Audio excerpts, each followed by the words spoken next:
الحمد لله رب العالمين والصلاة والسلام على خاتم النبيين اما بعد فاعوذ بالله من الشیطان الرجیم بسم اللہ الرحمن الرحیم۔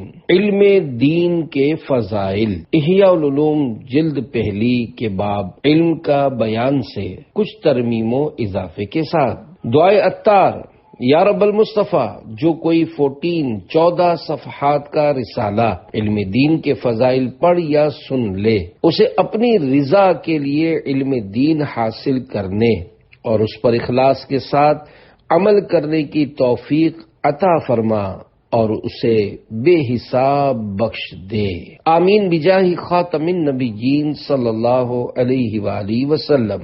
درود شریف کی فضیلت، فرمان آخری نبی صلی اللہ علیہ وآلہ وسلم، مسلمان جب تک مجھ پر درود شریف پڑھتا رہتا ہے، فرشتے اس پر رحمتیں بھیجتے رہتے ہیں۔ اب بندے کی مرضی ہے کم پڑھے یا زیادہ۔ صلو علی الحبیب صلی اللہ علی محمد۔ تخت بلقیس کس طرح آیا؟ ملکہ بلقیس کا تخت شاہی 80 گز لمبا اور 40 گز چوڑا تھا۔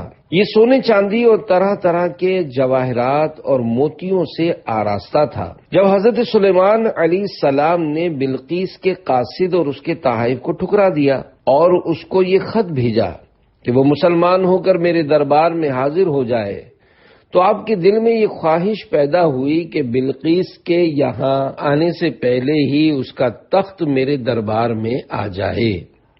تخت منگوانے سے آپ کا مقصود یہ تھا کہ اس کا تخت حاضر کر کے اسے معجزہ دکھا دیں، تاکہ اس پر آپ علیہ السلام کی نبوت کی حقانیت یعنی سچائی ظاہر ہو جائے کہ معجزہ نبی کی صداقت پر دلیل ہوتا ہے۔ بعض مفسرین نے فرمایا کہ حضرت سلیمان علیہ السلام نے چاہا کہ بلقیس کے آنے سے پہلے اس تخت کی ہیئت و صورت بدل دیں اور اس سے اس کی عقل کا امتحان فرمائیں کہ وہ اپنا تخت پہچان سکتی ہے یا نہیں۔ چنانچہ آپ نے اپنے درباریوں سے فرمایا، جسے قرآن کریم میں کچھ یوں بیان کیا گیا ہے: قال یا ایھا الملأ ایکم یأتینی بعرشها قبل ان یأتونی مسلمین قال عفریت من الجن انا آتیک به قبل ان تقوم من مقامک وَإِنِّي عَلَيْهِ لَقَوِيٌّ أَمِينٌ۔ ترجمہ کنز العرفان۔ سلیمان نے فرمایا، اے درباریوں، تم میں کون ہے جو ان کے میرے پاس فرما بردار ہو کر آنے سے پہلے اس کا تخت میرے پاس لے آئے؟ ایک بڑا خبیث یعنی بڑا سرکش جن بولا کہ میں وہ تخت آپ کی خدمت میں آپ کے اس مقام سے کھڑے ہونے سے پہلے حاضر کر دوں گا، اور میں بے شک اس پر قوت رکھنے والا امانت دار ہوں۔ جن کا بیان سن کر حضرت سلیمان علیہ السلام نے فرمایا، میں یہ چاہتا ہوں کہ اس سے بھی جلد وہ تخت میرے دربار میں آ جائے۔ یہ سن کر آپ کے وزیر حضرت آصف بن برخیہ رحمت اللہ علیہ، جو اس میں آدم جانتے تھے اور ایک با کرامت ولی تھے، انہوں نے حضرت سلیمان علیہ السلام سے عرض کیا، جس کا قرآن کریم میں کچھ یوں بیان ہے۔ پارہ 19 سورۃ النمل، آیت نمبر 40، آیت نمبر 40۔ قال الذي عنده علم من الكتاب انا آتيك به قبل ان يرتد اليك طرفك۔ ترجمہ کنز العرفان۔ اس نے عرض کی، جس کے پاس کتاب کا علم تھا کہ میں اسے آپ کی بارگاہ میں آپ کے پلک جھپکنے سے پہلے لے آؤں گا۔ حضرت آصف بن برخیہ رحمت اللہ علیہ نے روحانی قوت سے بلقیس کے تخت کو ملک سبا سے بیت المقدس تک حضرت سلیمان علیہ السلام کے محل میں کھینچ لیا، اور وہ تخت زمین کے نیچے نیچے چل کر لمحہ بھر میں ایک دم حضرت سلیمان علیہ السلام کی کرسی کے قریب نمودار ہو گیا۔ اللہ رب العزت کی ان پر رحمت ہو اور ان کے صدقے ہماری بے حساب مغفرت ہو، آمین بجاہ خاتم النبیین صلی اللہ علیہ وآلہ وسلم۔ صلو علی الحبیب صلی اللہ علی محمد۔ پیارے پیارے اسلامی بھائیوں، جہاں اس واقعے میں حضرت آصف بن برخیہ رحمۃ اللہ علیہ کی کرامت کا بیان ہے، وہیں قرآن کریم میں آپ کے با کمال ہونے کی خصوصیت علم بیان ہوئی۔ علم دین بڑی افضل عبادت ہے، جیسا کہ حضرت عبداللہ بن مبارک رحمۃ اللہ علیہ سے پوچھا گیا کہ انسان کون ہے؟ فرمایا علماء۔ پھر پوچھا گیا بادشاہ کون ہے؟ فرمایا پرہیزگار۔ پھر پوچھا گیا گھٹیا لوگ کون ہیں؟ فرمایا جو دین کے بدلے دنیا حاصل کرتے ہیں۔ امام محمد بن محمد غزالی رحمۃ اللہ علیہ اس قول کے تحت فرماتے ہیں، حضرت عبداللہ بن مبارک رحمۃ اللہ علیہ نے غیر عالم کو انسانوں میں شمار نہ کیا، کیونکہ علم ہی وہ خصوصیت ہے جس کی وجہ سے انسان تمام جانوروں سے ممتاز ہوتے ہیں۔ لہذا انسان اس وصف کے ذریعے انسان ہے جس کے باعث اسے عزت حاصل ہوتی ہے۔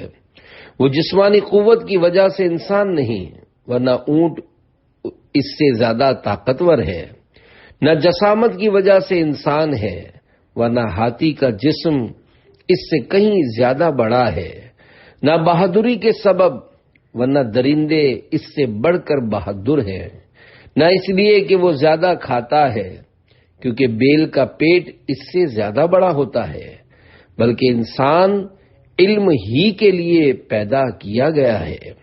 اللہ پاک قرآن کریم پارہ 20 سورۃ العنکبوت آیت نمبر 43 میں ارشاد فرماتا ہے، وَتِلْكَ الْأَمْثَالُ نَضْرِبُهَا لِلنَّاسِ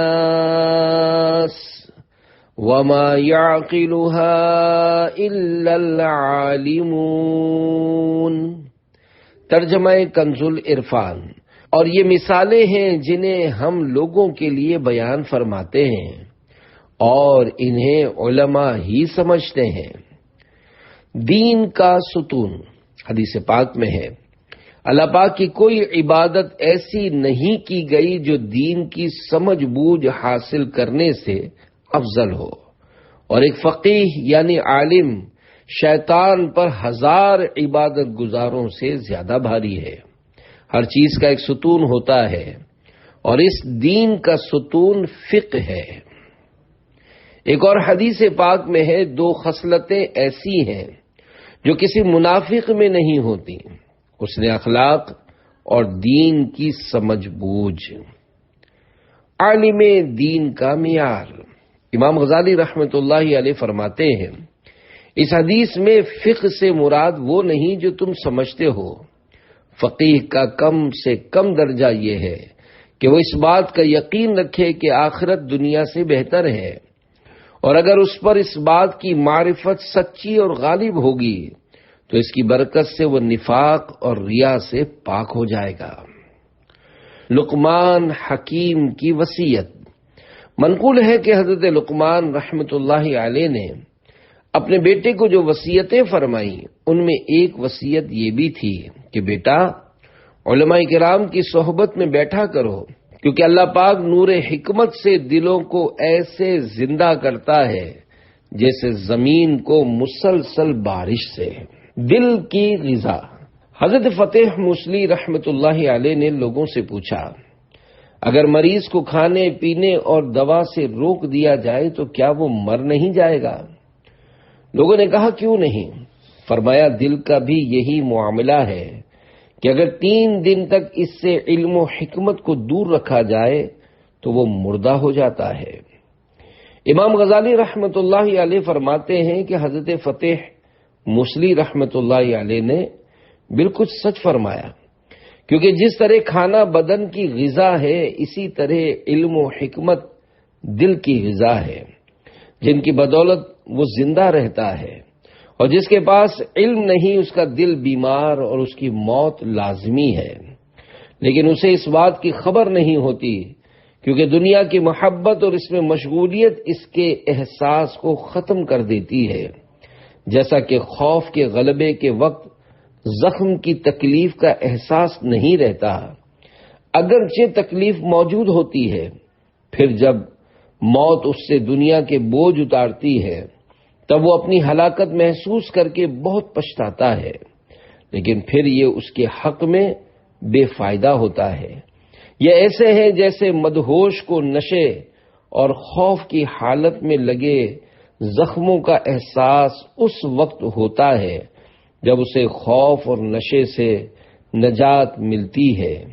ہم پردے کھلنے کے دن سے اللہ پاک کی پناہ مانگتے ہیں، بے شک لوگ سوئے ہوئے ہیں، جب مریں گے تو ان کی آنکھیں کھل جائیں گی۔ عیب دنیا میں تو نے چھپائے، حشر میں بھی نہ اب آنچ آئے، آہ نامہ میرا کھل رہا ہے، یا خدا تجھ سے میری دعا ہے۔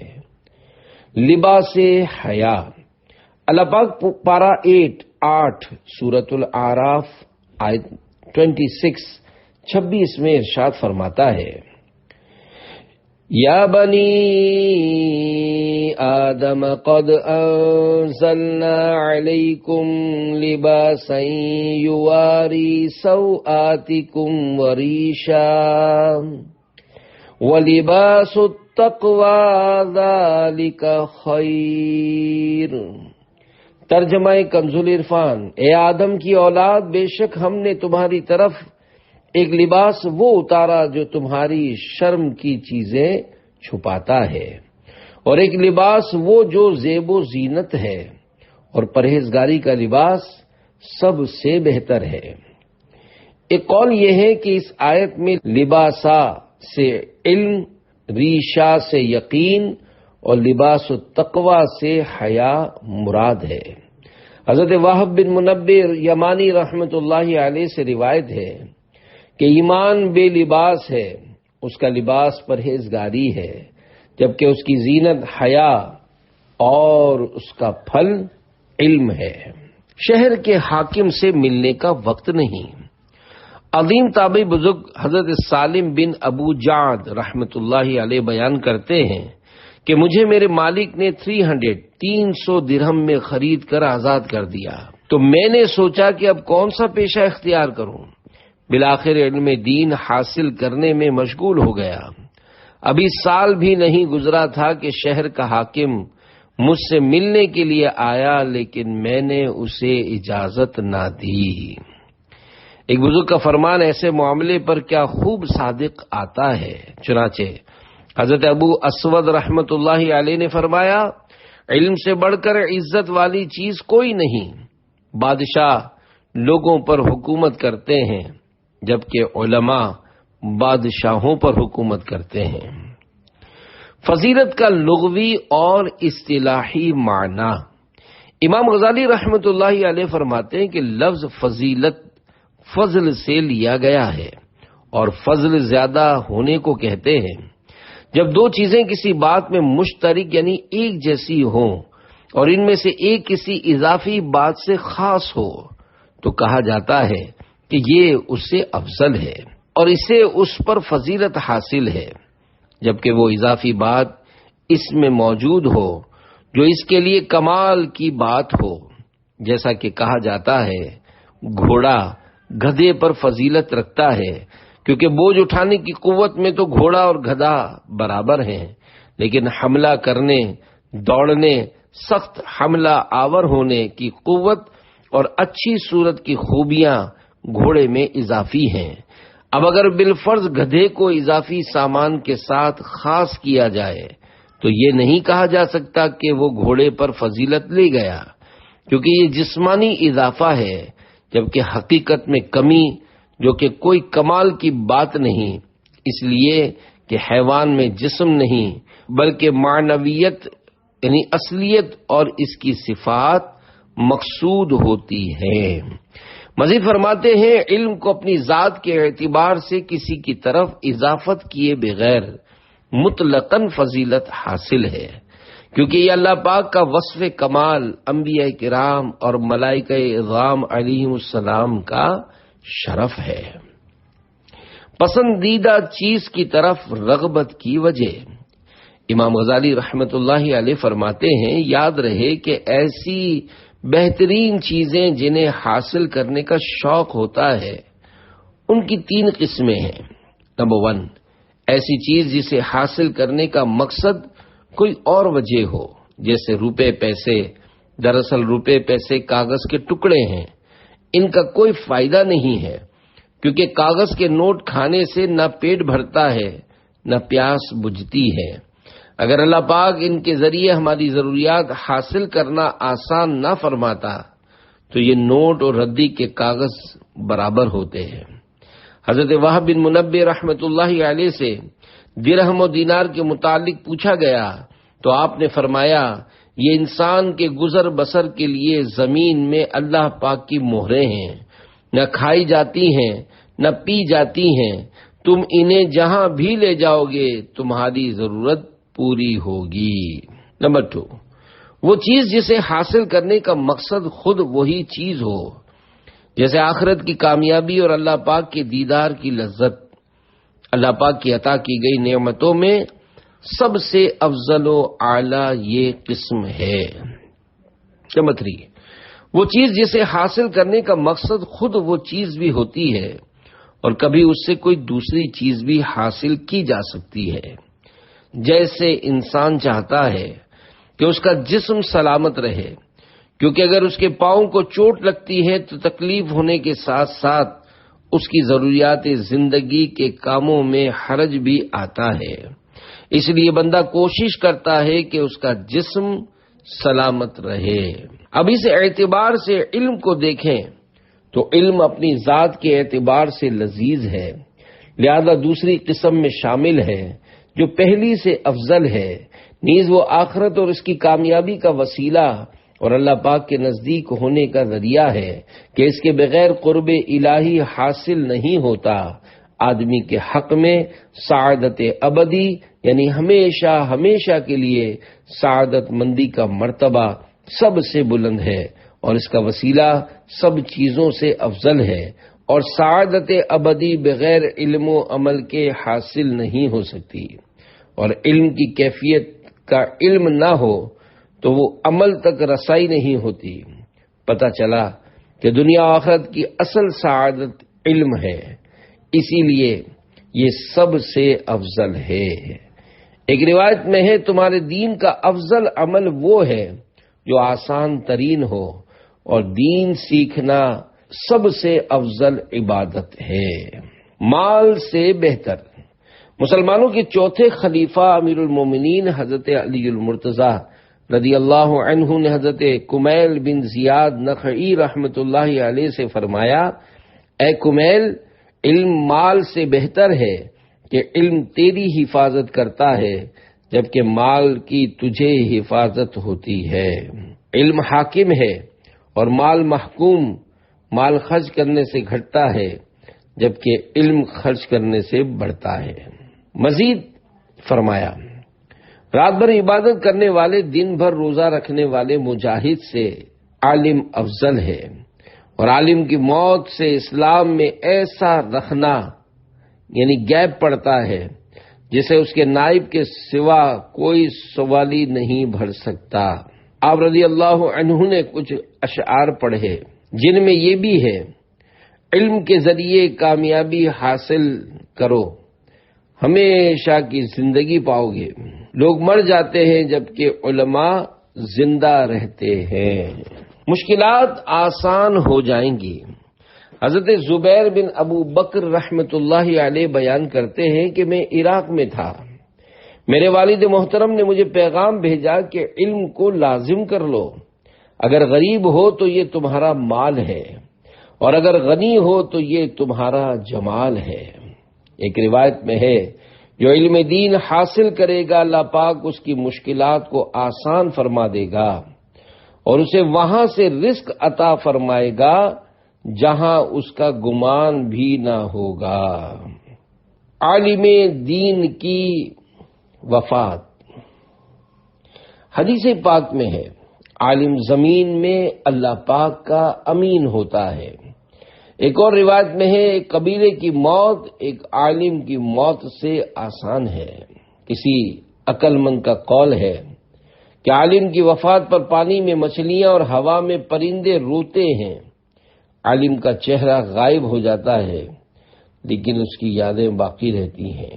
علم کا اخروی فائدہ، امام غزالی رحمت اللہ علیہ فرماتے ہیں علم اس وجہ سے بھی افضل ہے کہ تم جانتے ہو کسی چیز کا نتیجہ جتنی عظمت و شان والا ہوگا وہ چیز بھی اتنی ہی فضیلت والی ہوگی، اور تم جان چکے ہو کہ علم دین کا اخروی فائدہ اللہ پاک کا قرب مل جانا ہے، جبکہ دنیا میں اس کا فائدہ یہ ہے کہ عزت و وقار میں اضافہ اور طبیعتوں میں ضروری طور پر احترام کرنا پایا جاتا ہے۔ یہ مطلق علم کی فضیلت ہے۔ پھر علوم مختلف ہیں، جب علم افضل امور میں سے ہے تو اسے حاصل کرنا افضل کام کی جستجو کرنا اور سکھانا افضل کام کا فائدہ پہنچانا ٹھہرا۔ عالم کے 4 حروف کی نسبت سے 4 احادیث مبارکہ۔ نمبر 1، وہ عالم دین بہت اچھا ہے، اگر اس کی ضرورت پڑے تو نفع پہنچا دے، اگر اس سے بے پرواہی ہو تو اپنے آپ کو بے نیاز رکھے۔ نمبر 2، عالم اور عابد کے درمیان 100 درجے ہیں اور ہر 2 درجوں کے درمیان اتنا فاصلہ ہے جتنی مسافت سدھایا ہوا عمدہ گھوڑا 70 سال تک دوڑ کر طے کرتا ہے۔ نمبر 3، حدیث پاک میں ہے مومن عالم مومن عابد پر 70 درجے زیادہ فضیلت رکھتا ہے۔ نمبر 4، بارگاہ رسالت میں عرض کی گئی یا رسول اللہ صلی اللہ علیہ وآلہ وسلم افضل عمل کون سا ہے؟ پیارے مصطفیٰ صلی اللہ علیہ وآلہ وسلم نے ارشاد فرمایا العلم باللہ۔ عرض کی گئی یا رسول اللہ صلی اللہ علیہ وآلہ وسلم آپ کون سا علم مراد لیتے ہیں؟ ارشاد فرمایا اللہ پاک کی ذات کا علم، یعنی اللہ پاک کی معرفت یعنی پہچان کا علم۔ عرض کی گئی ہمارا سوال عمل کے متعلق ہے، جبکہ آپ صلی اللہ علیہ وآلہ وسلم علم کا ارشاد فرما رہے ہیں۔ ارشاد فرمایا اللہ پاک کی ذات کا علم ہو تو تھوڑا عمل بھی فائدہ دیتا ہے، اور اگر یہ نہ ہو تو زیادہ عمل بھی فائدے سے خالی ہوتا ہے۔ دنیا و آخرت کی بھلائی سے کیا مراد ہے؟ عظیم تابعی بزرگ حضرت حسن بصری رحمت اللہ علیہ اس ارشاد باری تعالی پارہ 2 سورہ بقرہ آیت نمبر 201 ربنا آتنا فی الدنیا حسنة وفی الآخرة حسنة وقنا عذاب النار۔ ترجمہ کنز العرفان، اے ہمارے رب ہمیں دنیا میں بھلائی عطا فرما اور ہمیں آخرت میں بھی بھلائی عطا فرما اور ہمیں دوزخ کے عذاب سے بچا۔ کی تفسیر میں فرماتے ہیں دنیا میں حسنتاً سے مراد علم و عبادت ہے، جبکہ آخرت میں اس سے مراد جنت ہے۔ علم دین کی فضیلت پر مشتمل اقوال بزرگان دین۔ نمبر 1، مسلمانوں کے دوسرے خلیفہ امیر المومنین حضرت عمر فاروق رضی اللہ عنہ نے فرمایا اے لوگو تم پر علم حاصل کرنا لازم ہے، بے شک اللہ پاک کی ایک چادر محبت ہے، اور جو علم کا ایک باب حاصل کر لیتا ہے اللہ پاک اسے وہ چادر پہنا دیتا ہے۔ نمبر 2، حضرت عبداللہ بن مسعود رضی اللہ عنہ نے فرمایا علم سیکھو اس سے پہلے کہ اٹھا لیا جائے، اور علم کا اٹھایا جانا یہ ہے کہ علماء وفات پا جائیں گے۔ اس ذات کی قسم جس کے قبضے قدرت میں میری جان ہے، راہ خدا میں مارے جانے والے شہداء جب علماء کا مقام دیکھیں گے تو تمنا کریں گے کہ کاش انہیں بھی عالم اٹھایا جاتا۔ کوئی بھی عالم پیدا نہیں ہوتا، علم سیکھنے سے ہی آتا ہے۔ نمبر 3، حضرت عبداللہ بن عباس رضی اللہ عنہما نے فرمایا، رات میں کچھ دیر علم کی تکرار کرنا مجھے ساری رات شب بیداری سے زیادہ محبوب ہے۔ اسی طرح حضرت ابو ہریرہ رضی اللہ عنہ اور حضرت امام احمد بن حنبل رحمۃ اللہ علیہ سے بھی منقول ہے۔ نمبر 4، حضرت حسن بصری رحمۃ اللہ علیہ فرماتے ہیں، علماء کی سیاہی کا شہداء کے خون سے وزن کیا جائے گا، تو علماء کی سیاہی شہداء کے خون سے بھاری ہوگی۔ نمبر 5، حضرت احنف رحمۃ اللہ علیہ کا قول ہے کہ جلد ہی علماء مالک بن جائیں گے، اور ہر اس عزت کا انجام ذلت ہوتا ہے جسے علم سے مضبوط نہ کیا جائے۔ نمبر 6، حضرت امام شافعی رحمۃ اللہ علیہ نے فرمایا، علم کی عظمت کا اندازہ اس بات سے لگایا جا سکتا ہے کہ جس کی طرف یہ منسوب ہو، خواہ چھوٹی سی بات میں، تو وہ خوش ہوتا ہے، اور جس سے اسے اٹھا لیا جاتا ہے وہ رنجیدہ ہوتا ہے۔ نمبر 7، ایک عالم کا قول ہے کہ کاش مجھے معلوم ہو جائے کہ جسے علم نہیں ملا اسے کیا ملا، اور جسے علم ملا اسے کیا نہیں ملا۔ نمبر 8، کسی عقل مند سے پوچھا گیا کہ کون سی چیزیں جمع کرنی چاہیے؟ جواب دیا، وہ چیزیں کہ جب تمہاری کشتی ڈوب جائے تو وہ تمہارے ساتھ تیرنے لگے، یعنی علم۔ بعض نے کہا کشتی کے غرق ہونے سے مراد موت کے ذریعے بدن کا ہلاک ہونا ہے۔ نمبر 9، کہا گیا ہے کہ جو حکمت کو لگام بنا لیتا ہے لوگ اسے امام بنا لیتے ہیں، اور جو حکمت کو سمجھ لیتا ہے لوگ اسے عزت کی نگاہ سے دیکھتے ہیں۔ علم سیکھنے سکھانے کی فضیلت۔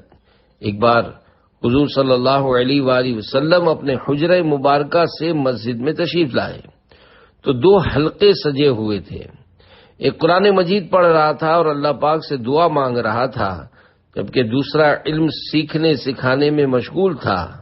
فرمایا، دونوں بھلائی پر ہیں، یہ لوگ قرآن کی تلاوت اور اللہ پاک سے دعا کر رہے ہیں، اللہ پاک چاہے تو انہیں عطا کرے نہ کرے، اور یہ لوگ علم سیکھنے سکھانے میں مشغول ہیں، اور بے شک میں معلم بنا کر بھیجا گیا ہوں۔